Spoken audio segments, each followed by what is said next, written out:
കണ്ണൂർ പിലാത്രയിൽ ആക്രമിക്കപ്പെട്ട കാറിന് പിന്നിൽ വലിയ ദുരൂഹതയാണ്. പിന്നെ സ്വർണ്ണക്കടത്ത് സംഘം എന്ന സംശയം ബലപ്പെടുകയാണ്. വാഹനത്തിന്റെ ഉടമയും കാർ ഉപയോഗിച്ചവരും സ്വർണ്ണ വ്യാപാരവുമായി ബന്ധമുള്ളവരാണ് എന്ന് നേരത്തെ തന്നെ ചർച്ച ചെയ്യപ്പെട്ടതാണ്. ആസൂത്രിതമായൊരു സംഭവമാണ് എന്ന കാര്യത്തിലൊരു വ്യക്തത ഇനിയും ഉണ്ടാകേണ്ടത്. അവിടെ പരിശോധനകൾ ഇപ്പോൾ നടക്കുകയാണ്. കാറിൽ നിന്ന് കുഞ്ഞിനെ ഉൾപ്പെടെ പുറത്തേക്ക് വലിച്ചെറിഞ്ഞു എന്നടക്കമുള്ളതാണ് കാർ ഡ്രൈവറുടെ മൊഴി. പക്ഷേ അക്കാര്യത്തിലൊക്കെ ദുരൂഹതയുണ്ട് എന്നാണ് പ്രാഥമികമായി വരുന്ന വിവരം. ഫോറൻസിക്കും ഡോഗ് സ്ക്വാഡും അവിടെ പരിശോധന നടത്തുകയാണ്.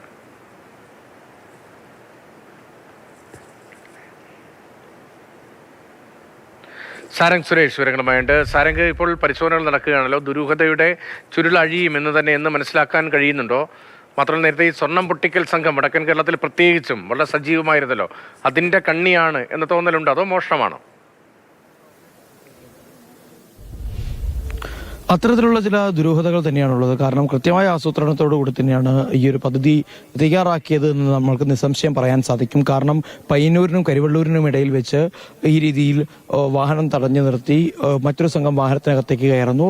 ഓരോ ഘട്ടങ്ങളായി വാഹനത്തിനകത്തുള്ള ഓരോ ആളുകളെയും പുറത്തേക്ക് മാറ്റുന്നു. പിന്നീട് അവിടെ നിന്ന് ഏതാനും ചില കിലോമീറ്ററുകൾ മാറി പിലാത്തറ എന്ന് പറയുന്ന മേഖലയിൽ, പിലാത്തറ കോപ്പറേറ്റീവ് കോളേജിന് സമീപത്തുള്ള ഒരു മേഖലയാണിത്.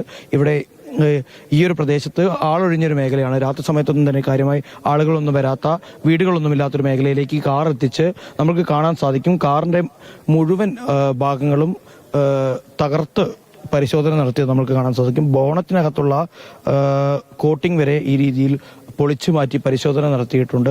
അതിനിടയിൽ ചില്ല് തകർത്ത് നമുക്ക് കാണാം. അത് ഒരു പക്ഷേ ഈ രീതിയിൽ ഒരു മോഷണമോ കവർച്ചയോ ആണ് എന്നുള്ള രീതിയിൽ ഒരു ആശയക്കുഴപ്പം അന്വേഷണ ഉദ്യോഗസ്ഥർക്കൊക്കെ തന്നെ ഉണ്ടാക്കാനുള്ള ശ്രമമായിട്ട് തന്നെ നമുക്ക് കാണേണ്ടി വരും. പിന്നാണെങ്കിൽ ഡിക്കിയുമായി ബന്ധപ്പെട്ട് കിടക്കുന്ന ഭാഗങ്ങളൊക്കെ തന്നെ പരിപൂർണമായി തള്ളി പുറത്തേക്ക് ഇട്ടത് കാണാം. വസ്ത്രങ്ങളും അതുപോലെ തന്നെ കുഞ്ഞുങ്ങളുടെ കളിപ്പാട്ടങ്ങളൊക്കെ തന്നെ ഇതിനകത്ത് നമുക്ക് കാണാൻ സാധിക്കുന്നുണ്ട്. ഏകദേശം ഈ വാഹനത്തിനകത്ത് 30 പവനോളം സ്വർണം ഉണ്ടായിരുന്നു എന്നതാണ് ഇപ്പോൾ വാഹനത്തിലുണ്ടായിരുന്ന കുടുംബം പറയുന്നത്. കുമാർ യശ്വന്ത് നിഗം തന്നെ പറയുന്നത് അവർ തലശ്ശേരി കേന്ദ്രീകരിച്ച് സ്വർണ്ണ വ്യാപാരം നടത്തുന്ന ആളുകളാണ്, സ്വർണ്ണം ഉരുക്കി വിൽപ്പന നടത്തുന്ന ആളുകളാണ്. അവർ മഹാരാഷ്ട്രയിലേക്ക് പോയി അവിടെ നിന്ന് തിരിച്ച് തലശ്ശേരിയിലേക്ക് വരുന്നതിനിടയിലാണ് ഈ ഒരു സംഭവം ഉണ്ടാകുന്നത്. 30 പവൻ എന്നാണ് പറയുന്നത്. എന്നാൽ അത് എത്രത്തോളം സ്വർണം ഉണ്ട് എന്നുള്ള കാര്യത്തിൽ ഇനിയൊരു കൃത്യത വരേണ്ടിയിരിക്കുന്നു. ഇപ്പോൾ ഫോറൻസിക് സംഘം ഇവിടെ എത്തിയിരിക്കുന്നു. അതോടൊപ്പം തന്നെ വിരലടയാള വിദഗ്ധരുണ്ട്. ഡോഗ് സ്ക്വാഡ് കൂടി ഈ അല്പസമയത്തിനകം തന്നെ എത്തുമെന്ന് തന്നെയാണ് നമ്മൾക്ക് ലഭിക്കുന്ന വിവരം. കൃത്യമായ ആസൂത്രണത്തോടുകൂടി നല്ലൊരു ഗൂഢാലോചന നടത്തിയ ശേഷം തന്നെയാണ് ഈ ഒരു പദ്ധതി ഇട്ടത് എന്ന് നമുക്ക് മനസ്സിലാക്കാൻ സാധിക്കും. സ്വർണ്ണ വ്യാപാരികളാണ്, അവർക്കിടയിൽ തന്നെ പല രീതിയിലുള്ള കിടമത്സരങ്ങളൊക്കെ തന്നെ ഉണ്ടാവും. കാരണം അത്തരത്തിലുള്ള സാധ്യതകൾ കൂടി പരിശോധിക്കുന്നുണ്ട്. ഇപ്പോൾ നിലവിൽ പരിയാരം പോലീസിനാണ് കേസിന്റെ അന്വേഷണ ചുമതലയുള്ളത്. അപ്പോൾ അത് നിലവിൽ കേസ് രജിസ്റ്റർ ചെയ്തിട്ടില്ല എന്ന് തന്നെയാണ് മനസ്സിലാക്കാൻ സാധിക്കുന്നത്. അതെന്തായാലും അല്പസമയത്തിനകം തന്നെ കേസ് രജിസ്റ്റർ ചെയ്ത് എഫ്ഐആർ അടക്കം പുറത്തു വരും. ഇപ്പോൾ വാഹനത്തിന്റെ ഡ്രൈവറായിരുന്ന ഉത്തരേന്ത്യൻ സ്വദേശിയായ പവൻ, അതോടൊപ്പം തന്നെ കുമാർ യശ്വന്ത് നിഗം അടക്കമുള്ള ആളുകളെ ഇപ്പോൾ മൊഴിയെടുത്തിട്ടുണ്ട്. അദ്ദേഹത്തിന്റെ സുഹൃത്തിന്റെ വാഹനമാണിത്. മുൻപും പലതവണയായി ഈ രീതിയിൽ വ്യാപാര സംബന്ധമായും അതല്ലാതെ വ്യക്തിപരമായ ആവശ്യങ്ങൾക്കൊക്കെ തന്നെ ഈ കുടുംബം വാഹനങ്ങളൊക്കെ എടുത്ത് തലശ്ശേരിയിൽ നിന്ന് മുംബൈയിൽ നിന്ന് തലശ്ശേരിയിലേക്കൊക്കെ തന്നെ പലതവണ യാത്ര നടത്തിയാണ്. എന്നാൽ ഇങ്ങനെ ഒരു അനുഭവം ഉണ്ടാകുന്നത് ആദ്യമായിട്ടാണ് എന്നാണ് അവർ പറയുന്നത്.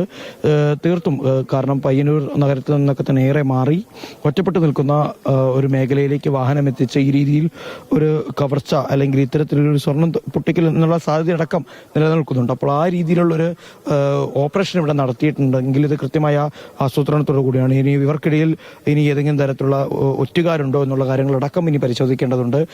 രക്തക്കറ അടക്കം, കാരണം ഈ സ്വർണം ഇവിടെ നിന്ന് കവർച്ച ചെയ്ത സംഘത്തിൽ ഒരാളുടേതാണെന്ന് സംശയിക്കപ്പെടുന്ന രക്തക്കറ അടക്കം വാഹനത്തിന്റെ മുൻഭാഗത്തെ ഡോറിന്റെ വശത്ത് നമുക്ക് കാണാൻ കഴിയുന്നുണ്ട്. അപ്പോൾ രക്തസാമ്പിൾ അടക്കം ശേഖരിക്കാനുള്ള ശ്രമം ഫോറൻസിക് വിദഗ്ധരുടെ ഭാഗത്തു നിന്നുണ്ട് എന്നാണ് നമുക്ക് ഏറ്റവും ഒടുവിൽ ലഭിക്കുന്ന വിവരം. DYSP പയ്യന്നൂർ നേരിട്ടെത്തി കേസിന്റെ അന്വേഷണ പുരോഗതി വിലയിരുത്തുന്നുണ്ട്. രതീഷ്. കണ്ണൂർ പിലാത്തറയിലാണ് ഇപ്പോൾ പരിശോധന നടക്കുന്നത്. സ്വർണം പൊട്ടിക്കൽ സംഭവമാണ്, സ്വർണം മോഷണമാണെന്ന കാര്യത്തിലൊക്കെ വ്യക്തത ഉണ്ടാകേണ്ടത്. കാർ ആകെ ഇളക്കി മറിച്ച് അവിടെ ചില ഇടപെടലുകൾ നടന്നിട്ടുണ്ട്, ആക്രമണം ഉണ്ടായിട്ടുണ്ട് എന്ന് വ്യക്തമാവുകയാണ്. പക്ഷേ അക്കാര്യത്തിൽ ആകെ ദുരൂഹത, അടിമുടി ദുരൂഹതയാണ്. ഫോറൻസിക് സംഘം ഡോഗ് സ്ക്വാഡും ഉൾപ്പെടെ പരിശോധന നടത്തുന്നു. സാരംഗ് സുരേഷാണ് ആ സ്ഥലത്തു നിന്നുള്ള വിവരങ്ങൾ നൽകിയത്.